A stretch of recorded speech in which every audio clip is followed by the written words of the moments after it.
Hi folks, welcome to Candidates Forum. I'm Dave Gallus, your host today, and we're here with Bev Courtney, who's running for mayor of Las Cruces. Bev, welcome to the show. Thank you. Good to have you back. We were on last week. Just for the folks that didn't tune in didn't get the chance last week to tune in, can you give us a little background, your family? You're married? Right, yes, I've been married 34 years. Came here with my husband. He was working for NASA at that time. Mm-hmm. And my last son was born here. They're all grown out of the house. You're married 34 years. Mm-hmm. That's a heck of a commitment nowadays, so I applaud that. Yeah, it's been a challenge, but it's got its rewards. Absolutely. Hanging in there. I also understand that you have a small business in town. I opened my first, well, it was a small business because I did concealed carry for the state of New Mexico, but now I have a brick and mortar. So you have a building, I have a facility, brick and mortar. and you're a concealed carry weapons instructor certified in the state of New Mexico? Yes, sir.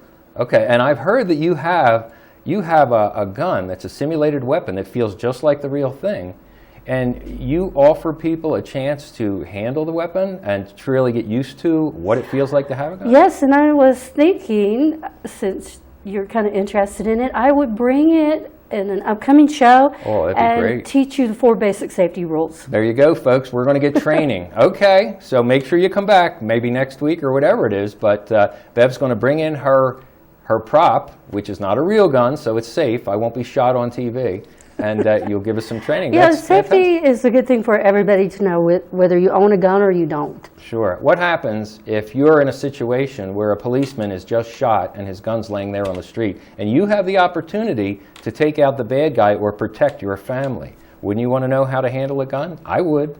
Yes, of course. So you're offering this free training to people just to get used to it, to see. And since you brought up policemen, they actually are safer in a community that has concealed carry. Absolutely. Yeah. I was a policeman in Philadelphia. Now, back then in the 70s, it might not have been a good idea for concealed carry because I don't think they had the training available. You are offering that training. I was trained by Jaime Chavez, very good instructor. Now, I was a policeman for 25 years in Philadelphia and handled a gun, had to fire it numerous times, yet I learned from Jaime. I recommend Jaime. Highly. Whoa, you're recommending your competition. Well, no, I've trained with him. He's my friend. Okay. Jaime, you just got a free plug. Okay. He's a very good instructor. I have actually learned a lot from him myself. Well, my wife, Bernadette, she was like, I don't want to handle a gun.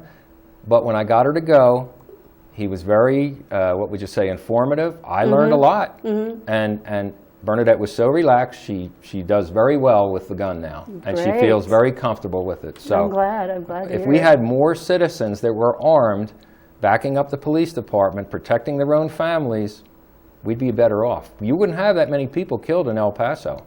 You would have had somebody taking out the bad guy quick. So I agree. There was a story of a grandma. Yes. And she said, "I'm not taking my gun because I'm going to Walmart."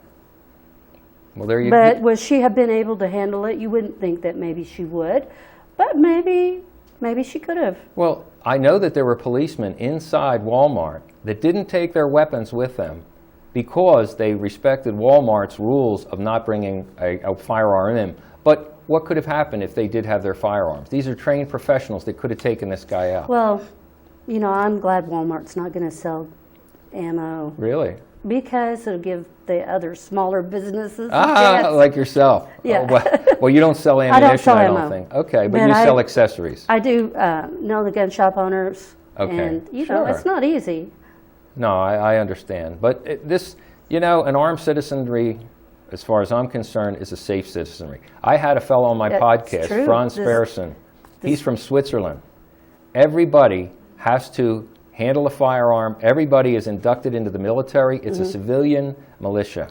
And they're trained on weapons, so they know how to handle them. And guess what? During the Second World War, although Switzerland was completely surrounded by the German, Nazi, and their allies, they were never invaded. Well, that's one reason we weren't invaded in World War II as well. Okay. I mean, they hit Hawaii, but they didn't come marching across our mainland by any stretch. Fortunately, we have oceans protecting us in two of the borders.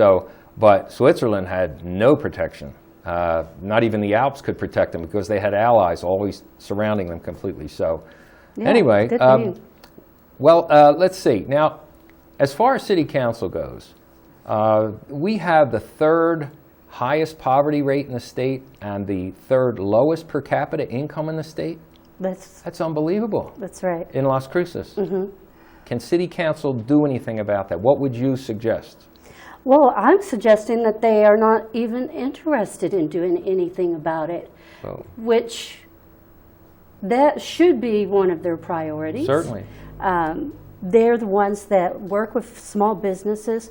They either bring them in and make it a friendly atmosphere, or they don't. So I think part of the problem is the city has a no growth policy. Well, I'm thinking about the regulations that limit small businesses to be competitive with, say, El Paso or other small towns that Las Cruces is hampered. So I would imagine there's a way, once you get in city council, when you get up on that mayor's seat, are you going to start enacting and reducing the regulations that are hurting small businesses' growth? I'm going to look into it.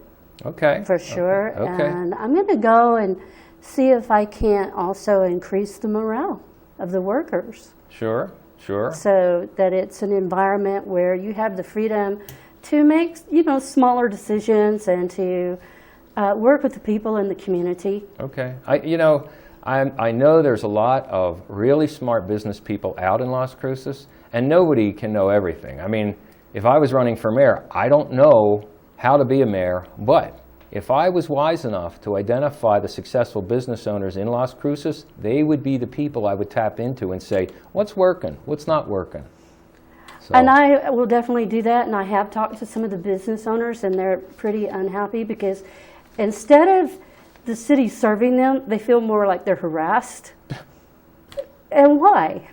Well, why? I don't know. Because they are people that give jobs, especially restaurants. They are the best at doing workforce development, bringing in unskilled workers, our high school kids, and people like that. So it's a stepping stone for a person. It's not the end all, but so we need to support them and make it easy for them to have a profit, because restaurants actually have a very small profit margin as it is. Okay. So if you make, say, exorbitant minimum wage, they're going to lose employees. They're not going to be staying up with the competition locally. So if city council enacts rules that hurt small businesses, the small businesses will leave town and go to other locations. Or they automate. Oh. They automate. If you go to Sam's Club, go to Walmart, Target, now you have to help yourself. There's no service. Well, you're not paying, what is it? Insurance. Sick days. Nothing. The machines don't usually break down, and they have technicians to fix them. You don't have union problems with negotiations with the union. The machine doesn't argue with you. It can work 24 hours a day if you wanted to stay open that long. Right. So if you get rid of people and bring in machines, there goes our workforce. They're going to be leaving. No, I hear you. So the other thing about small businesses, or any business, is, and the GRT, is they are the gross receipts tax. The gross receipts tax, which is a tax before any other expense comes out. Okay. So that is the core of anybody's budget. Now, is this a state tax or a city tax or both? It's both. Ah. Yeah, and so these businesses are the tax collectors in essence. Right. So. And they'll pay the city and they'll pay the state. Mm-hmm. Okay, so. So I wanted to tell you a little bit about the history of the city's taxation. It was in 2013 to about 2015 when that was controversial. The gross receipts tax. The gross receipts tax. Okay. What happened, I think it was Bill Richardson, Governor Richardson, thought that they would take off the taxes of food and pharmacy, because those taxes affect the poor people and those people on fixed incomes. Seems like a reasonable. That would have been a good thing. Yeah. Well, they don't actually, they took them off food and pharmacy, but they transfer those taxes to other places, so people are still paying that tax. So it's a shell game. It is a shell game. But the city was all up in arms because they thought they were losing revenue. And they said, we can't live without that. And so despite the controversy with the state, they went ahead and raised the taxes to replace the gross receipts taxes. So they didn't want to lose any of their income through taxes when the state wanted to get rid of it, but the city's going to increase it, so the city's not going to lose anything. Yeah, and so I was looking at this city newsletter from the Robert Garza was the manager. And it says, what is the anticipated revenue from this new tax? Well, the anticipated revenue is $140 million. Sounds what like they a lot. were losing was, well, I don't know exactly. He says they were losing $600,000 a year. So what they thought they needed, and this is a projection over 15 years, was $72 million.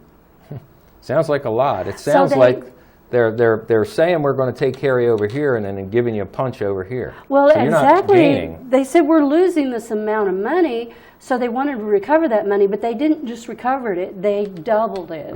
So $72 million to $140 million is basically $68 million. And so it's kind of vague what they said they're going to use it for. Well, of course, that's the way to hide things, right? So you don't know what you're getting. I think the people in Las Cruces feel as though they're not being heard by city council. Well, I don't think this was about the people. This was about growing the government. This is government. This is a wealthy government. So this isn't helping people, our citizens. This is helping a few selected higher-ups either in government or big business. Well, yes, it makes sense. But that's not all. That is not even the whole thing. They weren't going to lose that food and pharmacy tax for 15 years. They haven't lost it yet. So they're just baiting you. This is the carrot that they hold in front of you and say, this is what we're going to do. But by then, you have a change of administration that doesn't have to fulfill on that.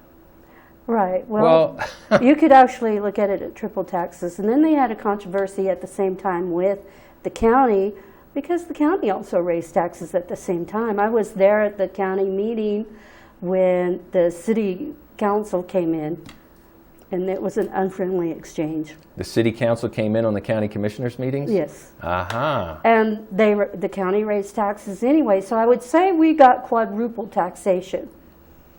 What did I hear? I'm serious. Taxation without representation. That's exactly what we're getting. And that happened in colonial times. So we're going to take a short break, but before we go, it's almost as if you folks are happy with the situation in city council now, then don't change anything. I'm not happy, but that's why people like Bev Courtney are stepping up to change city council for the better for you. So we're going to be back after a short break, and we will continue saving the city of Las Cruces through the mayor, Let's save Bev Courtney. The city. There you go. Save the city. We'll be back, folks.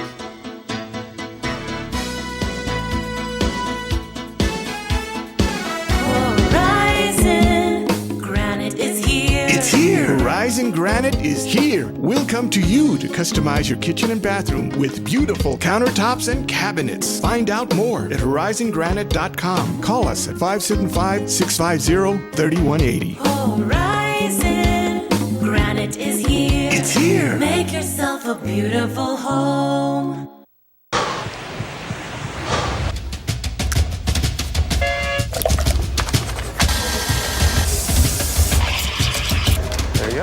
So great, you can do all these different gears, like that. Okay. Nice.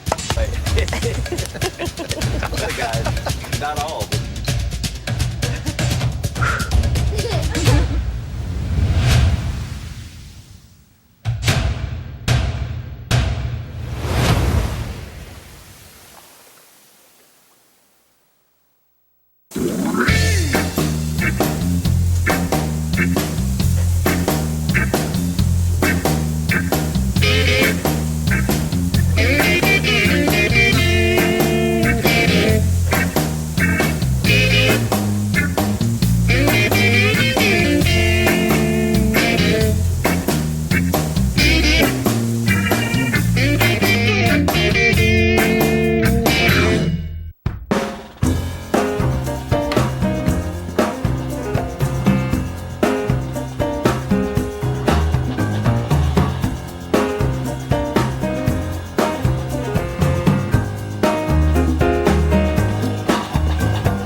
Hi folks, welcome back to the show. We're here at Candidates Forum with Bev Courtney, who's running for Las Cruces mayor. Now, we talked about Bev's background, her family, business, that she's a concealed carry weapons instructor, and we got a confirmation that she's going to come back with her simulated weapon to show you folks, and I'm going to get trained on TV on how to handle a weapon. I can always use a refresher, even though I was a cop. So we were talking about city council and gross receipts tax, but Bev, I have a question about what is the GO bond? Okay, the GO bond was a referendum that people voted on last summer. Okay. And it was specifically for a sanctuary for the animals, a new shelter. Okay. And I don't know if it's a no-kill shelter. I have no objection to that. The bond to me sounds like it's money. Are they it was a lot of money. money? It was $9 million or plus for that shelter alone. Was this a loan, or was it the money that they took out of our coffers? It's a public debt that the taxpayers will pay back. That's us. Us taxpayers, folks, we're paying for this. Okay. It was another $36.5 million. Wow. So for parks and recreation. Okay. Animals, parks and recreation. Okay. Bike paths. Okay. And amenities, basically. And, I own 2 houses in Las Cruces, and what was onerous to me was, as a property owner, we bear the brunt of all of that tax. Sure. Everybody got to vote on it, but only property owners are paying it. Is that fair? Doesn't seem so. So everybody gets to vote on it, but they're not paying for it. We're paying for it, the property owners. So how many property owners versus the amount of other people that live in apartments? Right. I'm sure their rent went up. But yeah, that doesn't sound too fair. Okay. Because that will be passed along, except for just a basic residential homeowner. Okay. Okay. And if you're a family and you get to buy your first house, it's challenged because you have to pay those year-end taxes, and that's a pretty good chunk. Sure. You figured you'd want to give an incentive to a young family that's coming in. First off, to attract the young family to come to Las Cruces is a stretch because we have so much working against us because of our incompetent city council at this point. I think about the dynamics of the city. So we have a lot of retired people that have come to Las Cruces, and that's well and good because they purchase things. Sure. And they help the businesses. But they're coming from states where they probably sold a $500,000 house because property values went up higher there than here. And they come here and they buy a $500,000 house, and those taxes may not be a big thing to them, but you got to remember we're 3rd in the nation for poverty. That's our families. Okay. We can't forget about them. And we're paying for those people that are poor as well, in our taxes, in our social services. Well, that is true, but I'm advocating for people like me and my family. I've worked hard for what I got. Right. And a lot of people get up, go out the door every single day, and they bear the burden of the taxes. Well, but I don't feel like they're represented fairly. Well, that, to me, a couple subjects. Socialism. Socialism is when we're paying for everybody, but not everybody's kicking in with the labor end of it. So it's like socialism to me is eventually you're going to run out of the working people's money. It's exactly true. And then before long, the whole community is impoverished. Sure, that's it. It raises everybody to the same level, but it's a level of poverty. Okay, young people, if you don't know what socialism is, go study your history. Yeah, you got to know. Well, they can see the latest history in Venezuela. How's it working for Venezuela? Yeah, it's not working. They have government goons going around assassinating political dissenters. That's what happens. And those people are starving to death. They're eating their pets. It's awful. I know. And you mentioned something else that I'd like to hit on. You mentioned bike paths. I understand that the city is proposing to narrow streets with all the congestion we have in Las Cruces to make bike paths. Now, I don't know who thought this one out, but to me, I don't think we have that many bikes, and we certainly have a lot more vehicles than bikes that are out there running around. So, I hope when you get in as mayor, you start organizing this plan to where it makes sense, and you don't have all the road construction at one time. Trying to get through Las Cruces, if you get to Valley Avenue. Common sense. Oh, yeah. So, okay, good. Well, you're on top of that. That's good. And we love our cars. Well, yeah, most people need a car. Yeah, sure. We love our cars, and I'm all for biking too. I have a bike, and I enjoy it a lot. I do too. But you know, to narrow driving lanes with cars when we have so much congestion. I never thought they would have to narrow the driving lanes. That sounds. Now that's what I heard. Now maybe I'm wrong. Prove me wrong, folks. Give me some information. I don't think that's a good idea. No, I don't either. You know, another point I heard, that the city is actually getting involved in small businesses, their own small businesses, or investing in small businesses. I don't understand. That's right. I want to talk about that, but I want to jump back to them raising the water rates 24%. Sure. Oh boy. On ordinary people, and actually the developers had lobbyists, and they went in and they made said don't raise our development fees, although it was recommended by a professional consultant, because they're earning money. Sure. Off of their development. Sure. Yeah, but if you want to keep your garden green, have flowers, whatever, that's expensive to pay 24% hike in water. Wow. Now my problem with that is I had 2 different water leaks, and I'm serious. It was under the sprinkler pipes, so they didn't show up right away. No. Well, the first time I had my son fix the water pipe. Okay. Well, I went and I told him I had this leak. You will adjust it. Because they called them. They said, we'll make that adjustment. I go down there, and it's like talking to a Nazi. They were like, nope, you don't get to have any adjustment because you didn't have a professional plumber and you don't have a receipt. What the heck does that have to do with it? If it's a leak, it's a leak. Well, I think they assume everybody is a liar, and people do lie. But why did they have to charge me an extra $20? It was $500 extra a year. I've never heard the city referred to as the water Nazis, but I like that. It happened to me twice, and both times it happened to be my sprinkler system, so the pipe was underground. Okay. Well, the second time I definitely got a receipt. They still didn't give me an adjustment, and they raised it up, and you had to pay an extra. It was like $25, $22 for a whole year, $500 a year. Well, that was hard for me. Let me ask you, did you go to your city councilor? No. And who is your city councilor? At that time, I don't know. Okay. Olga Pedrosa. Oh, Olga passed away. Yes, she did. Yeah. Well, God rest her soul. Will you be a mayor, and will you supervise city councilors that will listen to what the people have to say? We're going to help the people, the working people, the people that live here, trying to raise their families. Right. There's a big issue with them taxing them to use the ballparks. Well, it's a fee. But it's quite a burden on them. Taxing them to use a ballpark? The ballpark. You know how many people have their children out playing ball? And they're going to tax them? They charge them fees. And I'm going to find out more about that. Well, Bev, I hope you look into the fact, too, that we have water or oil and natural gas in New Mexico that is tremendous reserves. We have a lot. Big money. And that money's like evaporated. Where did it go? And they're still raising taxes. It's all over the state now. Well, if it's a reasonable thing that they do, please explain it to people, because I don't understand it.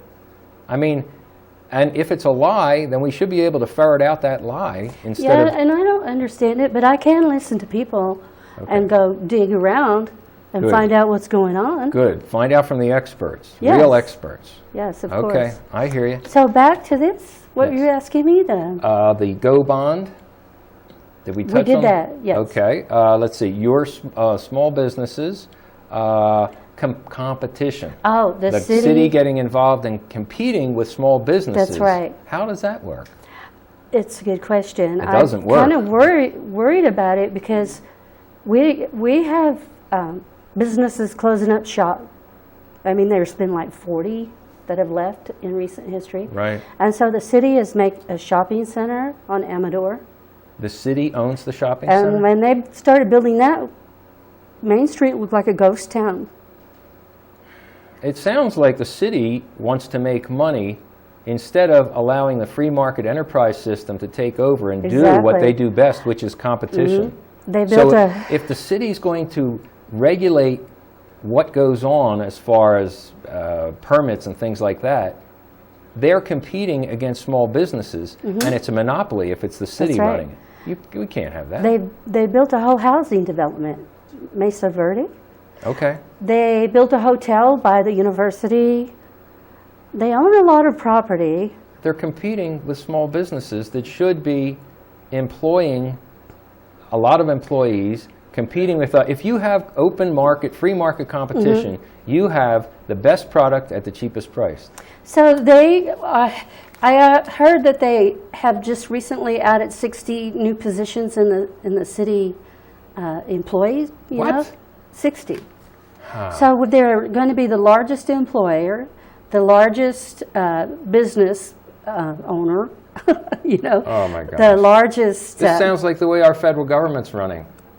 They're the biggest employer of employees is the federal government, and we're doing it here in Las Cruces. Do you think they cut the red tape for themselves? Do you think they have an edge on that? If they did, we wouldn't be 22, 23 trillion in debt. I don't want to see Las Cruces go that way, and I'm sure you don't either. Well, we're winding down to the end of the show, so is there anything you'd like to say to the folks before we close up for the day? There's going to be plenty more to listen to, folks, so keep coming back. Bev's going to be on for the next 8 weeks, I think it is. So what do you have to say? I'm watching the city grow and grow and grow by leaps and bounds. And then, you know, I raised my kids in the Bellama complex. Okay. So that was housing in the 50s, and that was the nicest housing at the time. But they're just barely getting by. So, and then I don't feel like that they're being represented, that the city has got all of these other interests, but they're elected by the people. We're the employers, they are the employees. Well, we're going to have to close it up now. Bev, thank you so much for being on the show. We'll see you next week. Okay. Folks, stay Thank you. tuned at the Candidates Forum, and we'll be giving you all the solutions how to fix Las Cruces. See you next week.